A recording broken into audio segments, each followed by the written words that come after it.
Welcome, motion folk. I'm Sabrina Cheney. And I'm Penny Niederlander.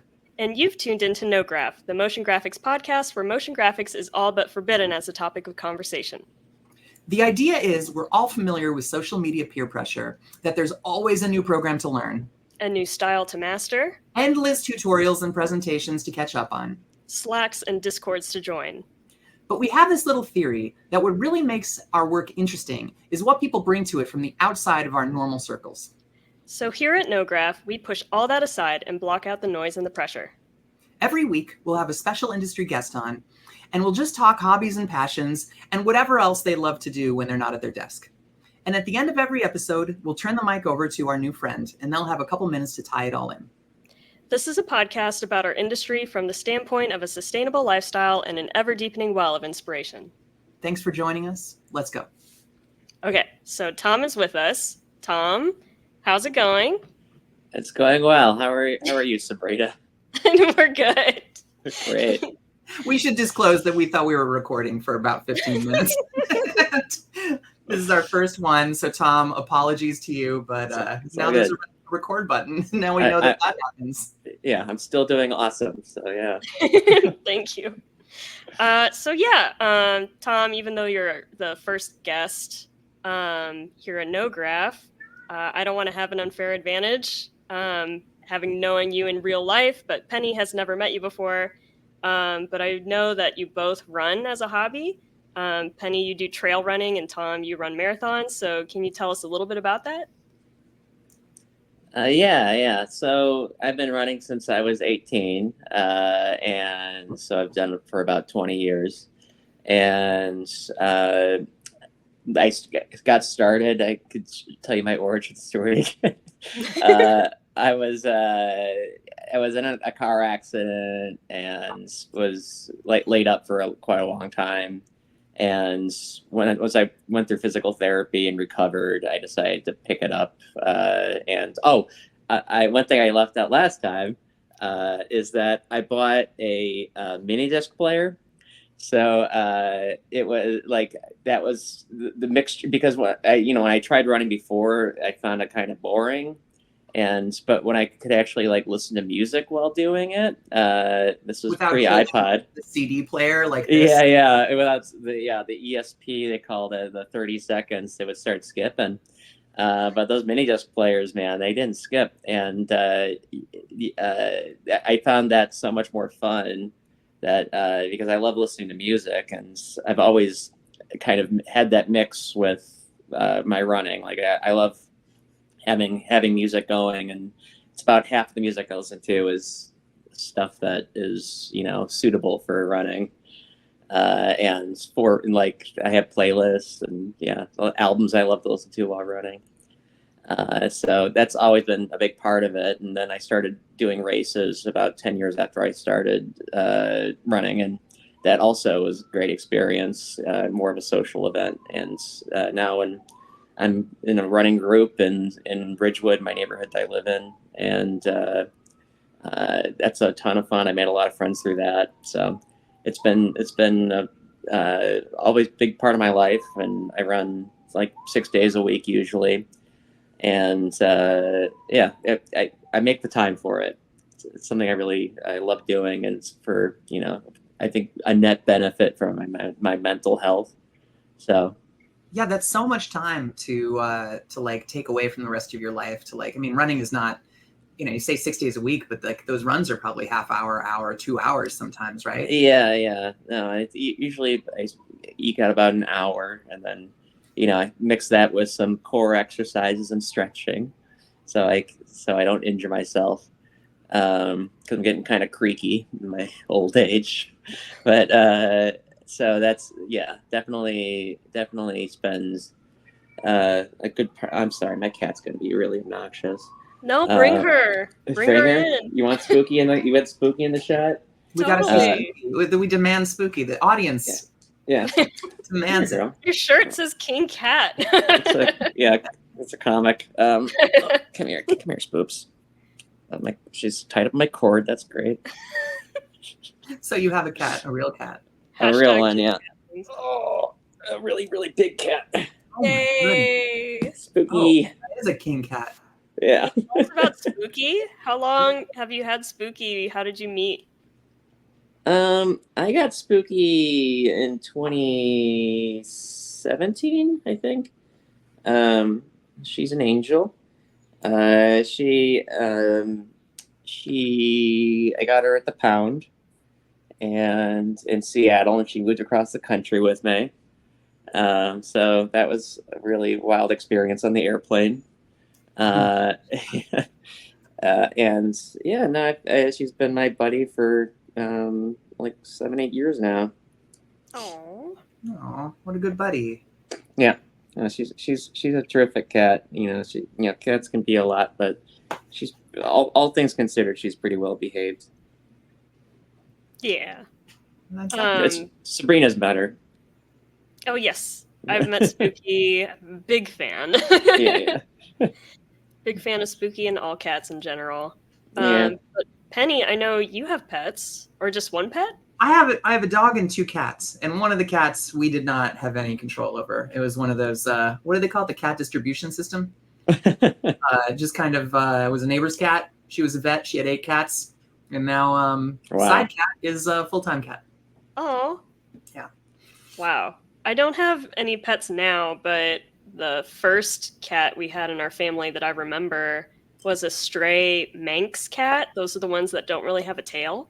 Mhm. And she was just like a feral neighborhood cat, but my dad would feed her chicken out of the garage until gradually she would like make her home in her backyard. But her name was Flash, and she tolerated all of my toddler insanity. Great cat. Oh man, a cat that can put up with a toddler is a keeper. Mm-hmm. Mhm. Totally. But yeah, so I guess outside of running and when you're inside with Spooky, what are the hobbies that you're doing yourself? Like, I love to write comics, so I do a lot of that, and draw a lot. And I just finished a screen printing class, and yeah, no, I've been doing comics for a very long time. Sabrina wrote comics in the like list of things that you're up to. Yeah. I thought you just collected them. You read them. You make No, your no, own no. comics. I've written probably 10 books. So yeah, I've done them for quite a long time, and I mean that was before. I'm not going to talk about my job, but or work, but there, no. Uh, I went back to school, and before I did that, I was I worked other jobs and moonlit doing comics, and that was like my only big hobby that I had. And I toured the country with them. I used to do comic festivals like every other weekend, all sorts of different places. Tabled at conventions, and I don't do that quite as much anymore. But yeah, it was a huge part of my life for a very long time.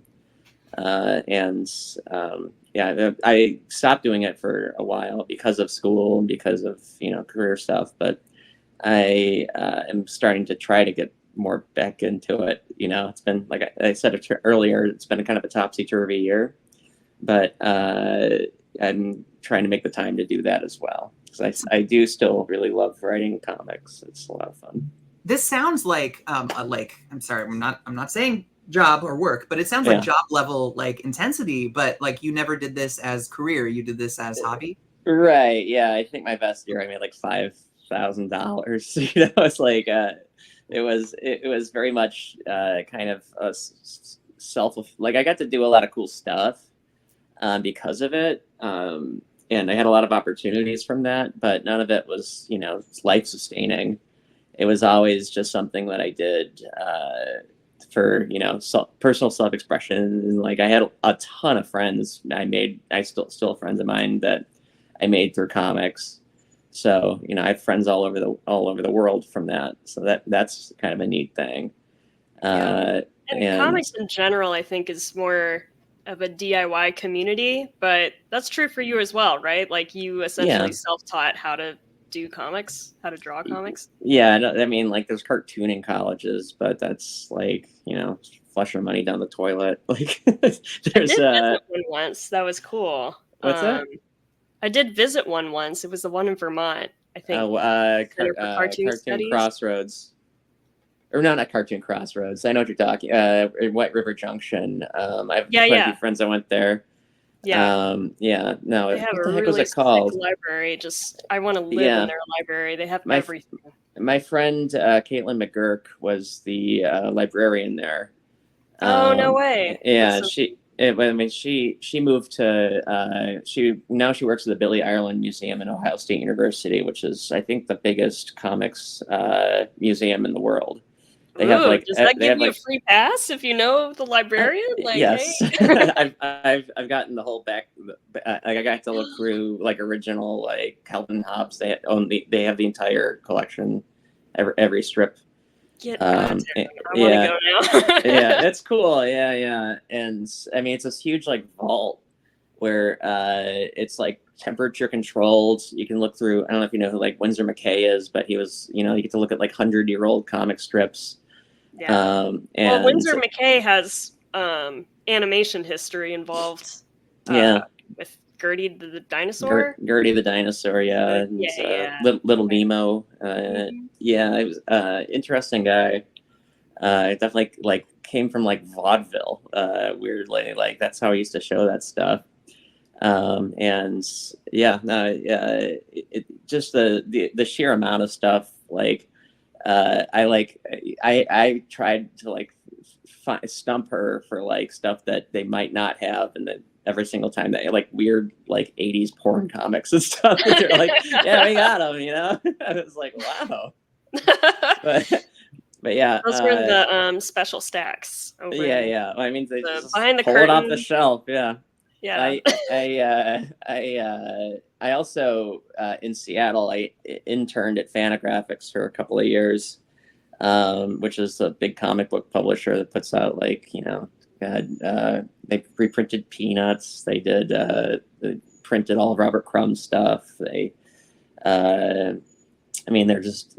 printed like them and like John and Quarterly, the big American, or well, I guess John Quarterly's Canadian, but they're the two big alternative comics publishers. So I have a lot of experience with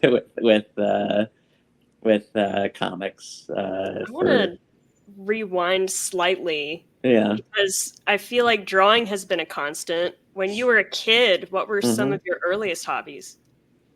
Drawing was a big one. That's like having like a special talent like that, like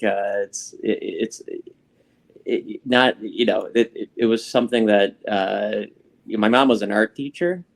And I think that she always really encouraged it. And we always had a lot of art supplies around the house. And I know a lot of people that grew up drawing, like their parents were either like agnostic or about it, or like actively like, what are you doing? You're wasting your time. Whereas my mom was like, "Oh, you like, yes, please draw more," So I was lucky for that, and yeah, that was a big hobby, but also like video games and kids stuff. That's such a funny thing. I got into drawing just because my parents wanted me to have something to do while we were like out at dinner. They just really? like, put a pad of paper down and give me a pen and just like draw. Yeah. And then like it became a thing where I could tell that my parents were like, I don't know what you're gonna do with this. And then they tried to push me into architecture. I think that was the default like career for anyone who drew a lot. Like, yep, I have a couple of friends that went through architecture school just because of that, and then they like, oh, this sucks. It does sound like residency for doctors. Like it right, sounds yeah, exactly, yeah. And I went for undergrad. I went and got a Bachelor of Fine Art in printmaking, and I graduated in 2008 and right into a global recession. So I wasn't maybe as well prepared as someone that went through architecture school for being financially self-sustaining, but it built up a skill and something I love doing to this day. I wonder if there's a correlation with. I graduated in 2002, and it was like still on the tail of the .com boom or bust, whatever, the bubble. Right. And like, I wonder if there's a thing where like when you graduate into like the worst job market as an artist, if you end up like becoming kind of like well-rounded in a different way, because you're like, well, my career path is shot. Let me try to stand out, or like, well, I've got a lot of time on my hands, you know? Yeah. Forced resiliency. Yeah. No choice but to adapt. Yeah, maybe a little scrappier for sure. So yeah, totally. And yeah, I've always been kind of a tech dude as well. So like I worked a lot of strange tech support jobs and like phone net. Oh, we're veering slightly. We are. Although that's in the past. Yeah, so. it's in the past. It has nothing to do with my current career. But yeah, no, I think that being in especially in a tough economy, like and it kind of you do get a lot scrappier and kind of have to kick into survival mode and maybe do things you don't want to do. And we won't use the W word for that. No, well, I think that there's. I mean, I think tech dude is different than tech bro, and right, yeah. There's like a fascination with like new technology that could be more of a hobby than or even old technology. Tom, you were talking about video games earlier, and I know that's a current hobby for you too. Barely anymore. I don't have the time. But yeah, I have a giant retro game collection that is collecting dust, and I never really have the time to play it anymore. But it's kind of a fun thing to pull out at a party because I have all sorts of weird Japanese systems. I have a giant CRT television to play all these things on in my small New York apartment, I still, I've always been like an AV dork, so like I still find that stuff really interesting. And playing these old games, I think that they have their own aesthetic. They're interesting in their own way. Whereas like a lot of modern ones, they're maybe they're a little bit too complicated for me. I'm not smart enough. Yeah, to kind of go down this like there's definitely a pattern here, because I also see in our notes that we have like that you collect records. Oh yeah, big time. Yeah, so like you really like for motion graphics people are, for better or worse, kind of always chasing technical like edge a little bit. Like, I mean, there's always like, we were not going to talk about work, but this does have a marked counter to that feeling of like, well, I got to get a new graphics card. Well, I've got to learn a new program or something like that. And like a lot of your stuff is very throwback. And so in general, are you drawn to that aesthetic? Do you find an interest in like the analog? Like, do you think you explore that a little bit? Like what your passions have a tie-in? Yeah. So no, and I was a big Luddite for a long time before switching gears as far as the W word goes. And like I always drew with like a Crow Quill pen and a brush instead of using an iPad or whatever. And I had to learn how to draw on a screen. And I like doing that now. But records are so fun because you get this big artwork. Whereas, if you're listening to something on your phone, it's like it's convenient, but you don't really get that whole experience, and you don't pay as much attention as you normally would if you were actually listening to a record all the way through. And it's not as fun. Like I think like this old equipment's really beautiful in its own way, and there's a part of me that's very much like have the new graphics card. Like I have a pretty badass computer, but I still find a lot of like older stuff. Even like I listen to a lot of old music too. So you know, I think the history of it's just as interesting as the actual, you know, content. I hate that word, content. No, yeah, we're not doing the CC combination of words. Yeah. Well, what kind of music? I'm sorry, I'm taking up your sure. guest. He's my friend now, Sabrina. I knew you'd get along. Yeah. I love music, Brazilian music. I just bought a $160 album on Saturday. It's not How do you find albums like that? Gosh, yeah, no, I you mean like where do I physically find them, or how do I find out about them? Kind of both, but I guess we could start with where'd you get the album you got yesterday? I got it at a store. It's a cafe bar, like community center called Selva in Bushwick. It is super cool. And when you go to a record store, like a typical one, even if it's like a big one, the Brazilian section is maybe, you know, 20 albums at most. Whereas this place has about 150, which is mind blowing if you are trying to look for that kind of thing. So, so that place is, and they had a gallery show where they had all these hand painted T-shirts from Sao Paulo. I bought one of those. I was kind of celebrating a W thing, so I was maybe being a little bit less stingy with my money, but I bought some stuff as a special treat. But yeah, no, I find out about this stuff just through, if you have an artist that you like for instance, you can buy a compilation of a specific genre sometimes. Like I mean, I've been into this back before streaming, and like I bought a Tropicalia collection. So it was this movement in the late '60s that was kind of a psychedelic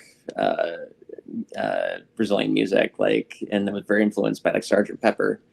And I got into that by buying a collection of it, just because I heard of the band Mutantes. A friend of mine sent me one of their albums, and from that I started researching all the artists on there. And you know, now I have a friend who's Brazilian, and she was like flabbergasted that I knew all this stuff about. I'm like, yeah, no, it's like super into it. It's so much great music.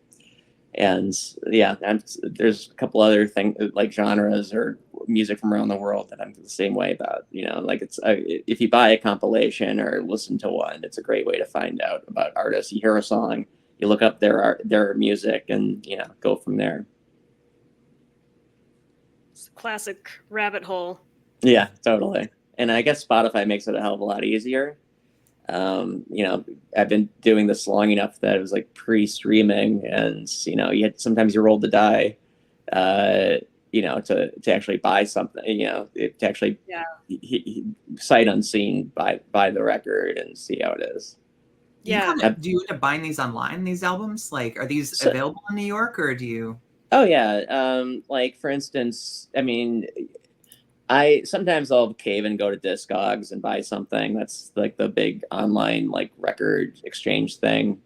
But you know, and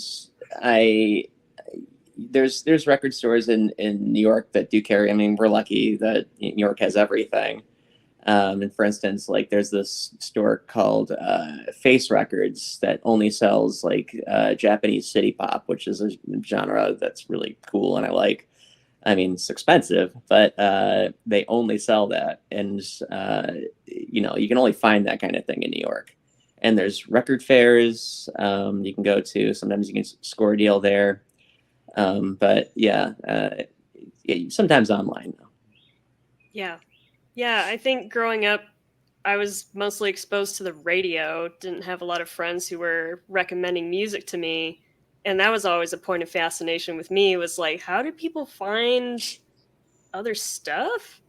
So yeah, it's comforting to know, like, people made mistakes sometimes. Like, I imagine there were probably times where you go and you grab a CD and then you're like, Yeah. I don't like this one. Yeah, no, oh my God. Back in the CD era, I would buy, like, I've had a job since I was 15, and like literally all my money went to buying CDs.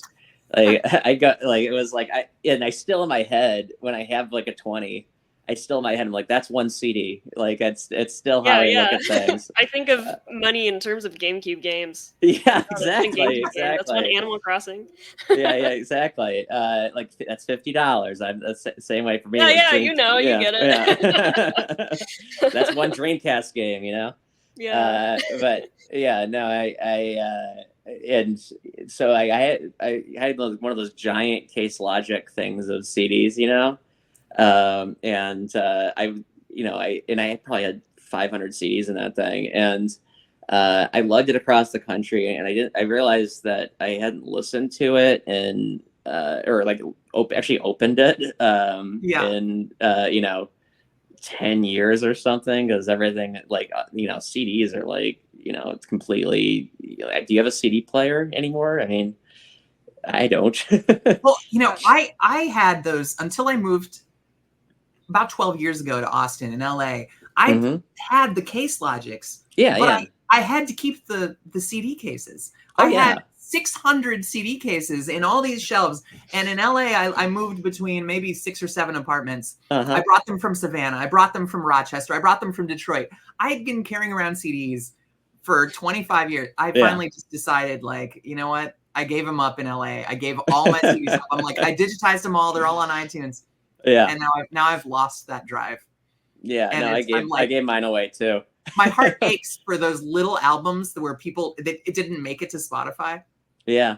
Oh yeah. No, that's actually kind of a tragedy with a lot of stuff, like games and music, is that a lot of it's going to be gone, because it's not available on streaming TV too, and movies. Like there's some stuff you can't get. Like I still buy Blu-rays, and people tease me about that. Because Wait, what? Like, why is that not? Because I have a lot of mean my friends. bookcase over there is filled with. Oh yeah. And stuff. Yeah. Yeah, I mean, like when you don't have that stuff, you miss out on the extra features, and like I just bought Little Shop of Horrors on Blu-ray, and it has the original ending, which is so badass. Well, do people like? What about bonus features? That's like. Yeah. People not watch commentaries anymore. I still remember watching like the Finding Nemo commentary and learning a lot. Oh yeah, no, the Simpsons. I mean, goddamn, I watched those commentaries as much as I watched the episodes. Oh, that's right. And they're just and now it's on Disney Plus. It's just not there. I want to say it was the RoboCop DVD, 20 plus years ago, and I like maybe that wasn't that long ago. I don't know DVDs, but. They had a behind the scenes on the graphic, the RoboCop. And I remember like that was like in my early times of like getting into motion graphics. And, it was just, they just made it out of metal, and then they moved a camera towards it. And like that was motion graphics 25 or 40 years ago or whatever. But like that stuff, those stories don't make it out of that. Yeah. Out of that setting. Are we allowed to use the motion graphics word on this show? Or is that... I think so. I think motion graphics is okay. It's just we're not gonna deep dive on software and trends and stuff. Okay, yeah. But we are. That's what ties us together, anyhow. We do like the same stuff. Yeah, we exactly, and no, I'm the same way. Is that I love learning about the way things are made, especially like back in the analog days. Like I love learning about, like, there's this amazing YouTube clip about how they made a HBO bumper where the light. Yeah, you've seen that. That's we are venturing into this. Yeah. I mean, I find that so fascinating how they used to kind of figure all that stuff out, and and now it's all just software, which makes it a lot more accessible, but. Well, when you were talking about analog stuff and the through line between all these interests and hobbies, I checked my phone briefly because I was blanking on her name, but there's this music artist that I like a lot. Her name's Juliana Shahayed, and I can't tell how old she is. I don't know if she's my age or slightly younger, but she's kind of made a little brand for herself that has to do with bringing in all those old analog technology. Oh, And cool. she had like specific guitar pedals that are like, it's a Hatsune Miku guitar pedal, but she'll like work that into her music, or in her music videos, she'll have her CRT TVs that she just has, and they'll be playing her own music video in the background while she's singing into a telephone mic. I love her, but I think um, her popularity and just her affinity for that stuff goes to show that it's not just us that remembers or enjoys that. I think younger generations too are starting to be drawn to that, just because the more digital something is, the less tactile it is, and people Yeah. like connecting to something. Right. And like, you know, even myself, like I was not around for record albums, you know, like this is all like, I guess they're getting popular again. I mean, Mm-hmm. have been for 15 years, I guess. But, you know, when I was a kid, like I remember buying, I remember I was at the mall, and I wanted to buy Daft Punk's first album. And I asked them to order it because they didn't have it. And 2 weeks later, my mom drove me to the mall to pick it up, and it was an LP. And my mom was like, "What the heck are we supposed to do with this?" She's like, "What do I have, a Victrola? What do I do?" Yeah, exactly. It's like Wow. the record player's in storage. What is this? You know? Yeah. So, and it kind of gives me, you know, like I'll also agree, like the kids are all right, you know, like I feel like, you know, people are like poo poo on younger people, but you know, I feel like because they have all these neat tools that they can make artwork in different new ways, that they explore more. Whereas like when I was a kid, if I wanted to make a movie or something, like, you know, it was dad's video 8 camcorder that was, you know, $1,500, and don't screw around with it. So and there was no video editing on their home computer, you know. It was what there was kind of rudimentary. And I feel like now kids can just make cool stuff on their phones or their iPads. And you know, it's going to be exciting to see what they're going to be putting out, and you know, when they're adults. Totally. And they're going to crush us. They're going to crush us. Yeah, under their But boots. not yet. Yeah. Not yet. I'll be the wise elder. Yeah, I mean, sure. I'll be asking all sorts of questions. I'll be their boss, and I'll be an asshole. No, they're going to be the boss. I'm so sorry. I feel all right. So we're at 33 minutes. I feel like we've actually naturally progressed almost to the point of where we've wanted to finish our show. Okay. Which is to talk about how all of this ties into how this informs your work. We didn't talk about your work at the start, so sure. We don't know anything. You're a clean slate, but yeah. Now is the time. Now we have this is the NoGraph. I don't know what to call it. The go graph. You can use that, but it's like, so I'm allowed to thank you. That's nice. So yeah, I'm a motion designer at SiriusXM currently, and I got into motion graphics because I went back to school when I was an adult, like 33 years old. I went back to school for graphic design.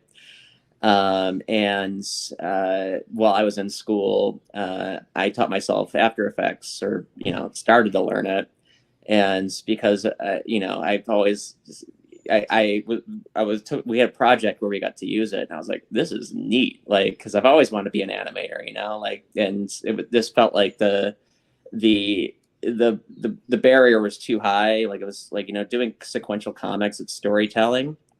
And it just felt like actually doing frame animation was going to be like an absolutely outrageous jump from doing that. And when I started messing around with that, I was like, well, this is just graphic design with, you know, movement and animation and our kind of storytelling. So I really got into it, and every single project that I did, I always threw a little motion element into it. And by the time I graduated, I had 45 seconds total of anime, like everything I've ever done. So I put that together as a reel and immediately got a job out of school at Sirius XM. In 2008? No.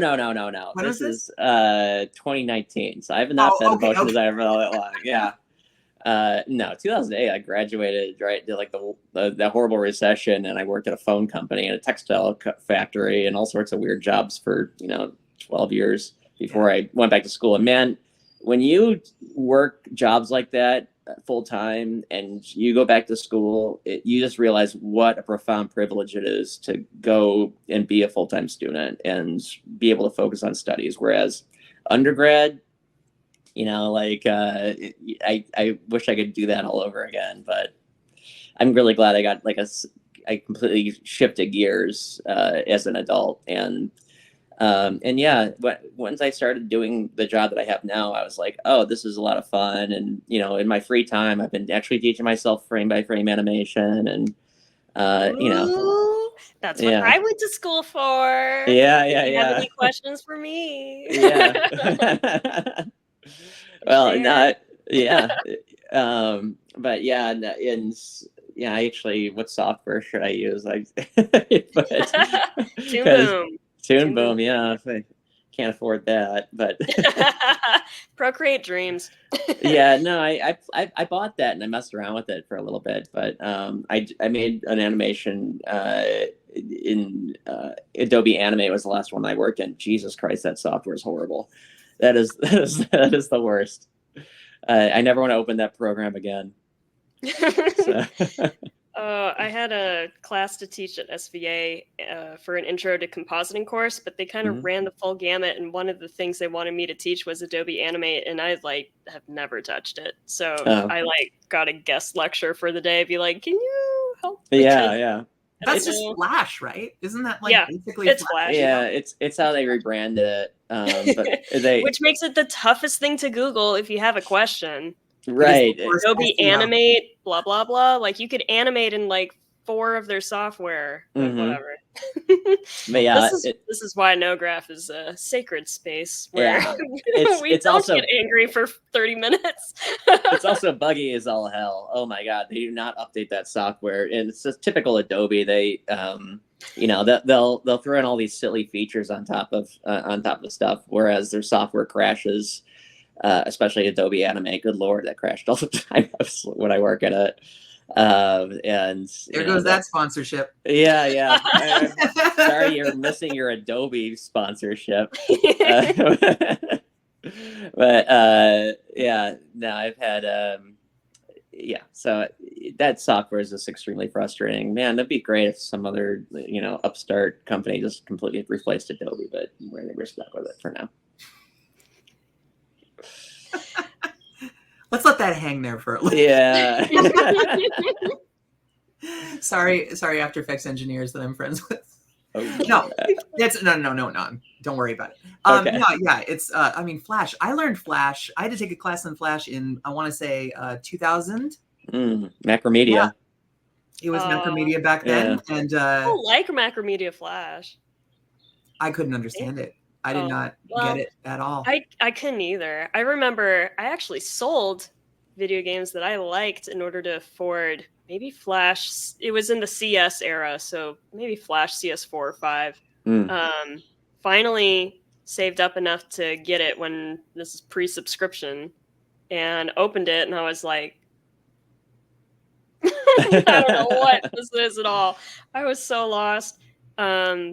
Luckily, people on DeviantArt were sharing a lot of tutorials back in the day, but I still can never get a handle on it. Even now, the vector brushes are just... The nice thing with Toon Boom is that the brush quality, you could get a lot of different textures that feel a little more real, whereas with Flash, I just felt like it's that nasty blob. I don't know how to change the blob. I know there's a way. The brush tool is terrible. And yeah, it's vector, but it's weird vector. It's like it's like a There's million booleans, yeah. which are weird. Yeah. Yeah, I mean, you can use like, a pen tool if you want, but the actual brush tool, yeah, it's blob town, and half the time when you make a stroke, it just disappears or turns into like a it's so bad. That's why I ended up cleaning up my senior film in college with Photoshop. Yeah, and Figured out Photoshop how to also animate not Photoshop not a great not great for frame. I'm gonna next time I do any frame animation, I think I'm gonna just use Photoshop because I know how to use it. Yeah, And I might get that I like know all the time plugins. lord, yeah, Time Lord. I might get, which seems like the most robust one. Time Like Lord is great. Shout out to yeah, Battle Axe. they're Love you. cool. All right. We're Yeah. venturing into the software Into territory. Yeah. Tell us how NoGraph. what you are into, what you've told us. You're running, you're Yeah. like your analog music and like all this stuff. Tell us how this informs your aesthetic. Oh, for sure. A lot of like, my work, I make a lot of, I have to stick to a house brand, and, it's not necessarily my aesthetic, but because I know how to use the tools and how to animate, like, I can do it, it's a job. Whereas my own personal work, I love throwing on, make things very textural, try to look analog, and be influenced by a lot of old animation that I love. And, I feel like to be like a well-rounded artist, you kind of have to let a lot of things influence you. You can't just, say like, I want to make things look like Steven Universe or something, you have to be like, you have to have a breadth of influences. And yeah, for myself, like all this analog stuff that I'm into informs, how I want things to look on the computer. And there's ways to do that with all the software that, it can look either convincing or just have its own aesthetic, and be its own thing. So for sure, I'm running as far as that goes. How that fits in, no, doesn't. Maybe it helps me like zen a little bit, but like be able to like not be antsy pantsy while I'm trying to get work done. But as far as aesthetics, like I just pull into a lot of the comics, and yeah, all sorts of stuff. Also really into animation, but yeah, I mean like what motion designer isn't? You mean like story driven animation? Yeah, like story driven animation. Not our yeah. type of like motion graphics, but No. Exactly. I mean, I like that too, but I love animated movies, animated shorts. Worship like Bob Clampett, What was the one that you have a cell of? Oh, that's Sally Cruikshank, Quasi at the Quackadero. It's a Yeah, classic. give her a shout out because Yeah, that was I mean, she rules. like mind bending. Oh yeah, she's got a lot of great stuff. There's a really cool one I recommend looking up. It's all on YouTube. She has a really cool one that's animating a Oingo Boingo music video, and that one's really neat. So yeah, look her up. She's incredible, and she's still around doing stuff. And yeah, I mean, like when I bought that cell, she like wrote me a letter. Like she's still around. I love that. Yeah, she's cool as hell. Awesome. Well, I think that about does it for NoGraph episode 1. What do you think, Penny? I think that was fantastic. I really enjoyed myself. Thank you, Tom, for coming on. That was, of you have course, some really cool hobbies. Thanks. We didn't talk as much about yours, but I'm sure in future episodes I'll learn all about you too. Sabrina and I will spice the episode. We're like a mystery in the background of Lost. Yeah. We're the smoke monster of the series. Exactly, but yeah, I already know what Sabrina. Yeah, tune in next time to find out more about her backstory. Yeah, no, this was fun. I really appreciate you having me on. Yeah, just to kind of tack on a little bit here is Sabrina and I and some other people in Panimation started this not as a podcast, but as something during the pandemic where we just wanted to talk to other motion graphics people, but anything but motion graphics. Yeah. And Sabrina coined the term because we were like, what do we call this channel?